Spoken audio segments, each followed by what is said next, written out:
देखिए प्रबंध के सिद्धांत, ये है आपका लेक्चर नंबर 20, लेक्चर नंबर 20। ठीक है, तो सिद्धांत का मीनिंग क्या है कि सिद्धांत का मतलब क्या होता है। तो डियर स्टूडेंट, सिद्धांत वो नियम या नीतियां हैं जिनके आधार पर या जिनके अंतर्गत ही प्रबंध का कार्य किया जाता है, जिनसे बाहर प्रबंध नहीं जा सकता है, उसको हम सिद्धांत कहते हैं। यानी कि कुछ नियम, कुछ रूल्स रेगुलेशन होते हैं हर इकाई के, उन रूल्स रेगुलेशंस में बंध कर ही कोई कार्य किया जाता है। तो प्रबंध के भी अपने कुछ रूल्स नियम्स हैं जिनको फॉलो करते हुए प्रबंध अपना कार्य करता है। उन नियमों एवं सिद्धांतों, उन नियमों एवं रूल्स को भी हम सिद्धांत कहते हैं जिनके अंतर्गत प्रबंध की क्रियाएं की जाती हैं। तो प्रबंध के सिद्धांत मेनली, आपका प्रबंध का सिद्धांत आया कहाँ से, प्रबंध के सिद्धांतों का उद्गम कैसे हुआ। तो डियर स्टूडेंट, आपके जो प्रबंध के सिद्धांत हैं वो दो तरीके से आए हैं। दो तरीके से कैसे आए हैं? पहला देखिए, प्रबंध के सिद्धांत आपके आए कैसे। पहला आए अवलोकन के आधार पर, अवलोकन के आधार पर, ठीक है, on the basis of observation. अब देखिए, जैसे नाम से ही स्पष्ट हो रहा है, अवलोकन, ऑब्जर्वेशन।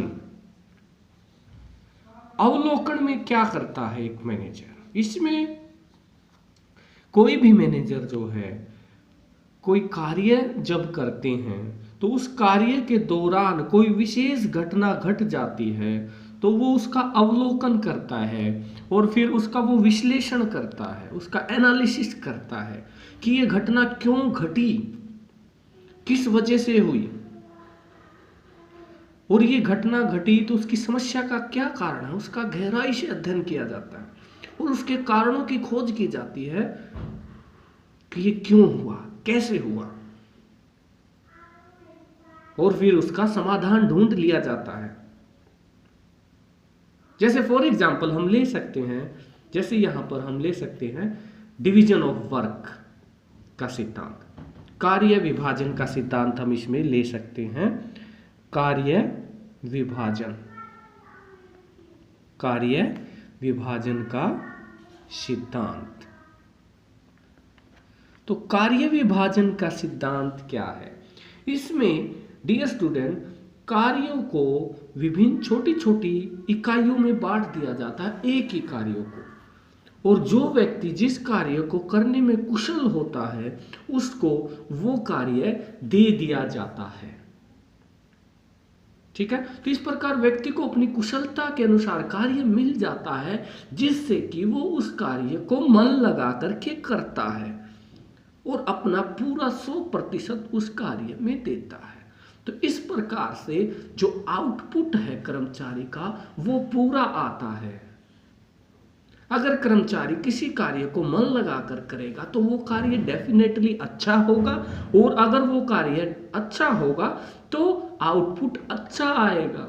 तो इस प्रकार कार्य विभाजन के सिद्धांत का अवलोकन हुआ, उत्पत्ति हुई।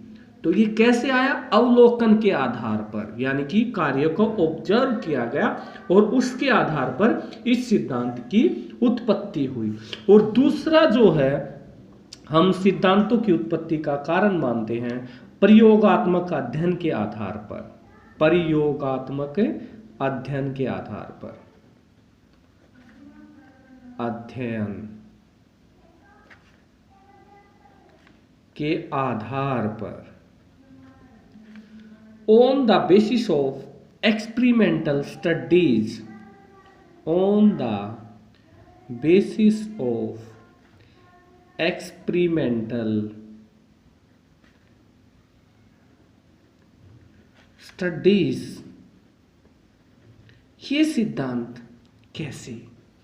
देखिए, इसमें क्या हुआ, इस पद्धति के अंतर्गत प्रबंध के सिद्धांत को खोजने का जो मुख्य उद्देश्य है वो प्रयोग के आधार पर किया गया। जैसे लोगों को कार्य दिए गए तो उसको दो समूहों में बांट दिया गया, यानी कर्मचारियों को जो कार्य दिया गया वो दो समूह में बांट दिया गया। एक समूह वो था जिसमें कार्य का जो आदेश था वो एक बॉस से मिला, ठीक है। पहले जो समूह था उसका बॉस जो था वो एक था। दूसरा जो समूह था उसके दो बॉस थे, ठीक है।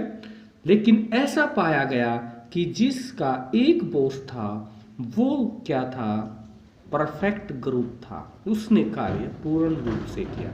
लेकिन जो दूसरा जो था वो परफेक्ट नहीं था, ठीक है। तो इससे क्या हुआ कि किसकी खोज हुई, प्रबंध के एक सिद्धांत की ओर खोज हुई जिसको हम कहते हैं आदेश की एकता का सिद्धांत। आदेश की एकता का सिद्धांत। तो डियर स्टूडेंट, इस प्रकार से आदेश की एकता के सिद्धांत जो है वो आया। तो इस प्रकार प्रबंध के सिद्धांत जो हैं अवलोकन के आधार पर और प्रयोगात्मक अध्ययन के आधार पर इनकी खोज की गई और इनको लागू किया गया, ठीक है।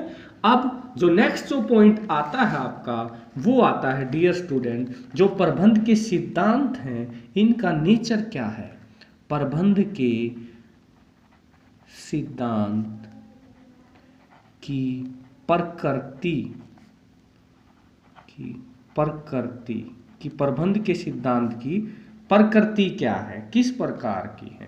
पहला जो है वो है, ये है nature of principles of management, ठीक है। Nature of principles of management, ठीक है। पहला है सार्वभौमिकता, ठीक है। सार्वभौमिकता ले सकते हैं इसमें, सार्वभौमिकता, ठीक है। सार्वभौमिकता, ठीक है। तो सार्वभौमिकता में क्या है, यूनिवर्सल एप्लीकेबिलिटी, यानी कि हर जगह लागू होता है ये। प्रबंध के जो सिद्धांत हैं वो इतने मुश्किल नहीं हैं जितने फिजिक्स केमिस्ट्री के सिद्धांत हैं। ये जो सिद्धांत हैं हर जगह लागू हो जाते हैं, चाहे वो कोई भी संस्था हो, चाहे स्कूल हो, चाहे कोई भी प्राइवेट इंस्टीट्यूट हो, कॉलेज हो, क्लब हो, हर जगह प्रबंध के सिद्धांत लागू होते हैं। तो इस प्रकार पहला जो है वो इसका जो नेचर है वो सार्वभौमिकता का है। दूसरा जो नेचर है वो है सामान्य मार्ग निर्देश, सामान्य मार्ग निर्देश। दूसरा जो पॉइंट है आपका वो बनता है जनरल गाइडलाइंस, जनरल गाइडलाइंस, ठीक है। तो ये जो सिद्धांत हैं ये बिल्कुल ही सामान्य तौर पर लागू हो जाते हैं, इनको लागू करने में कोई भी परेशानी नहीं होती है, ठीक है। इसके बाद जो थर्ड जो आता है वो आपका आता है अभ्यास एवं प्रयोगों द्वारा निर्धारण, अभ्यास एवं प्रयोगों द्वारा निर्धारण,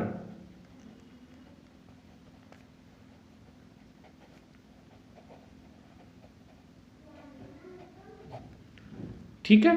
formed by practice and experimentation, practice and experimentation, ठीक है। फॉर्म्ड बाय, ये जो सिद्धांत हैं सामान्यतः अवलोकन और प्रयोगों पर आधारित होते हैं। जैसे कि हमने पीछे पढ़ा था आदेश की एकता का सिद्धांत, कि कैसे हमने एक कार्य को दो ग्रुपों में बांट दिया। एक ग्रुप का एक बॉस था, दूसरे ग्रुप के दो बॉस थे, लेकिन जिसने कार्य कुशलतापूर्वक किया वो पहले वाला था जिसका एक बॉस था। क्यों? क्योंकि उस जो ग्रुप था उसको एक ही व्यक्ति से आदेश मिले एक ही समय में, लेकिन इस ग्रुप को एक ही समय में दो से आदेश मिल गए। अब वो कंफ्यूज हो गए कि कैसे कार्य को करें, पहले कौन सा कार्य करें, किस बॉस का कहाँ माने। ठीक है। अवलोकन के आधार पर, जैसे कार्य विभाजन का सिद्धांत था कि हमने पहले कोई समस्या को देखा, फिर उसके कारणों की खोज की, फिर जो परिणाम निकले तो वो किस वजह से निकले, इस तरीके से हमने अवलोकन किया। तो इस प्रकार से ये अभ्यास एवं प्रयोगों द्वारा इसका निर्धारण किया जा सकता है। इसके बाद है लोचशीलता। प्रबंध के जो सिद्धांत हैं वो काफ़ी लोचशील होते हैं, यानी कि इनमें परिस्थितियों के अनुसार परिवर्तन किया जा सकता है। ठीक है। इसके बाद है ये जो हैं कारण एवं परिणाम संबंध स्थापित करते हैं। ठीक है। कारण एवं परिणाम, रिलेशनशिप बिटवीन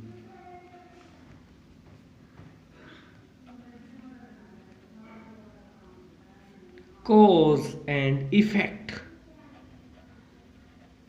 ठीक है। तो प्रबंध के जो सिद्धांत हैं वो कारण एवं परिणाम पर आधारित होते हैं। जैसे फॉर एग्जाम्पल किसी भी घटना के घटित होने का कारण क्या था और फिर उसके परिणाम क्या निकल के आ रहे हैं, उनका विश्लेषणात्मक अध्ययन किया जाता है और उस घटना के घटित होने की प्रवृत्ति को कम करने का प्रयास किया जाता है। तो इस प्रकार ये जो सिद्धांत है कारण एवं परिणाम पर आधारित होते हैं।